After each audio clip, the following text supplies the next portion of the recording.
ছলে বলে কৌশলে আবারও ইরানের পারমাণবিক কর্মসূচির পেছনে লেগেছে জাতিসংঘের পরমাণু সংস্থা IAEA। পারমাণবিক বোমা তৈরি করতে 2 মাসের মধ্যেই ইউরেনিয়াম সমৃদ্ধকরণ শুরু করবে ইরান, এমন অভিযোগ করেছে IAEA। অথচ পারমাণবিক কর্মসূচি নিয়ন্ত্রণে আন্তর্জাতিক এই সংস্থাটির অগোচরেই কাজ চালিয়ে যাচ্ছে ইসরায়েল। এদিকে ইরানের পারমাণবিক কেন্দ্রগুলো ধ্বংসের দাবি করেছেন মার্কিন প্রেসিডেন্ট ডোনাল্ড ট্রাম্প। তবে যুক্তরাষ্ট্রের প্রতিরক্ষা দপ্তর পেন্টাগন বলছে ভিন্ন কথা।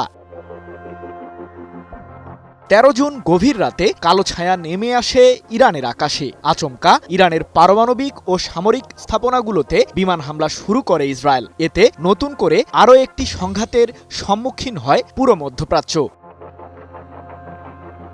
তবে ইসরায়েলের প্রধানমন্ত্রী বেনিয়ামিন নেতানিয়াহুকে শক্তভাবেই জবাব দেয় ইরান। দফায় দফায় মিসাইল ও ড্রোন হামলায় এক প্রকার কোণঠাসা হয়ে পড়ে ইহুদিবাদীরা। পরিস্থিতি বেগতিক দেখে সেই সংঘাতে যোগ দেয় যুক্তরাষ্ট্র। ইরানের 3টি পারমাণবিক কেন্দ্র লক্ষ্য করে 22 জুন বোমা হামলা চালায় মার্কিন প্রশাসন। এই হামলার পরপরই প্রেসিডেন্ট ট্রাম্প দাবি করেন ইরানের ফোর্দো, নাতানস ও ইস্ফাহান পারমাণবিক কেন্দ্র সম্পূর্ণরূপে ধ্বংস করেছে তার সামরিক বাহিনী। এবার জাতিসংঘের পরমাণু সংস্থা IAEA এর প্রধান রাফায়েল গ্রসি জানালেন চাঞ্চল্যকর তথ্য। ইরানের ওই 3টি পারমাণবিক কেন্দ্রের মারাত্মক ক্ষতি হলেও সম্পূর্ণভাবে ধ্বংস হয়নি, এমনটি জানিয়ে গ্রসি বলেন, সত্যি বলতে কেউ দাবি করতে পারবে না যে সবকিছুই অদৃশ্য হয়ে গেছে কিংবা সেখানে কিছুই নেই। পারমাণবিক বোমা তৈরি করতে কয়েক মাসের মধ্যে আবারও ইউরেনিয়াম সমৃদ্ধকরণ শুরু করার ক্ষমতা আছে ইরানের। 29 জুন রাফায়েল গ্রসির বরাতে বিষয়টি নিশ্চিত করেছে ব্রিটিশ সংবাদ মাধ্যম BBC।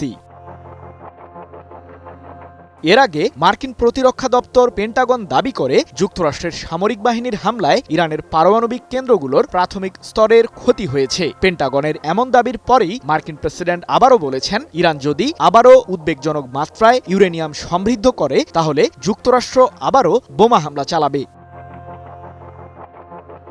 এদিকে ইসরায়েল ও ইরানের মাঝে যুদ্ধবিরতির পর এক ভাষণে ইরানের সর্বোচ্চ ধর্মীয় নেতা আয়াতুল্লাহ আলী খামেনি জানিয়েছেন, মার্কিনী হামলায় উল্লেখযোগ্য কিছুই অর্জন করতে পারেনি হোয়াইট হাউস। তবে ইরানের পররাষ্ট্রমন্ত্রী আব্বাস আরাকচি বলছেন ঠিক উল্টোটা। তার দাবি, গুরুতর ক্ষতি হয়েছে ইরানের পারমাণবিক কেন্দ্রগুলোর। তবে এখন পর্যন্ত ক্ষয়ক্ষতির পরিমাণ প্রকাশ করেনি তেহরান। টানা 7মবারের মতো বেস্ট টিস্যু পেপার ব্র্যান্ড হিসেবে স্বীকৃতি পেয়েছে বসুন্ধরা টিস্যু। অন্যদিকে পারমাণবিক কেন্দ্রগুলোতে যুক্তরাষ্ট্রের হামলার পরপরই IAEA এর সাথে সহযোগিতা বন্ধ করতে সিদ্ধান্ত গ্রহণ করেছে ইরানের পার্লামেন্ট। সম্প্রতি এ সংক্রান্ত একটি বিলও পাশ করেছে দেশটি। মূলত জাতিসংঘের পরমাণু সংস্থাটির সাথে ইরানের NPT চুক্তি রয়েছে, যার মাধ্যমে IAEA কে পারমাণবিক কর্মসূচি নিয়ে সব ধরনের সহযোগিতার প্রতিশ্রুতি দিয়েছিল তেহরান। সৃজন মাহমুদ, নিউজ 24।